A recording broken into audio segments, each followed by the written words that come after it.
Hello বন্ধুরা, তোমরা সবাই কেমন আছো? আশা করি ভালো আছো। তো বন্ধুরা, সবাইকে শুভ লক্ষ্মী পুজোর আবেদন নিবেদন জানাই। তো তোমাদের সবার বাড়িতে তো লক্ষ্মী পুজো হয়েছে ধুমধাম করে ব্রাহ্মণ দিয়ে, কিন্তু আমার ঘরে আমি ছোট্ট করে করি, আমি বেশি বড় করে করি না।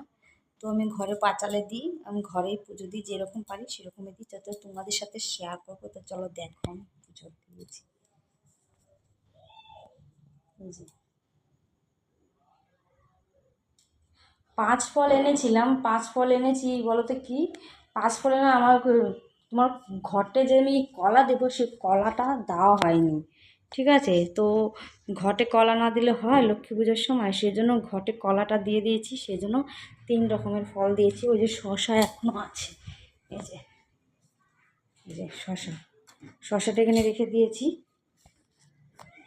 5 রকমের ফল এনেছিলাম, কিন্তু ঘটের যেহেতু কলা দিতে হয়, সেই কলাটা দিয়ে দিয়েছি। সেজন্য আমি 3 রকমেরই ফল দিয়ে দিয়েছি মাকে।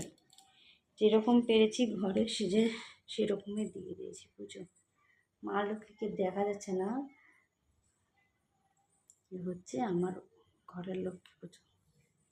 আলপনা দিয়েছিলাম, ঠিক আছে, আলপনা দিয়েছি, আলপনা মুছেও গেছে। যেহেতু আলপনার এখানে বসতে হয়েছে, পুজো দিতে হয়েছে, সেজন্য এই যে। তো আমি এভাবে পুজো দিয়েছি। কমেন্ট করে জানিও কেমন হয়েছে আমার পুজোটা, ঠিক আছে? তো টাটা।